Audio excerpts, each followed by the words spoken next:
যখন জগন্নাথ দেবকে ভোগ লাগানো হয় তখন সমস্ত দেবতারা ভোগ পাওয়ার জন্য জগন্নাথ ধামে চলে আসেন।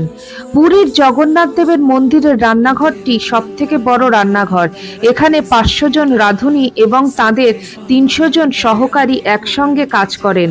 সমস্ত ভোগ মাটির পাত্রে তৈরি করা হয়। রান্নাঘরের পাশেই অবস্থিত দুটি কুয়ো দুটিকে গঙ্গা ও যমুনা বলা হয়।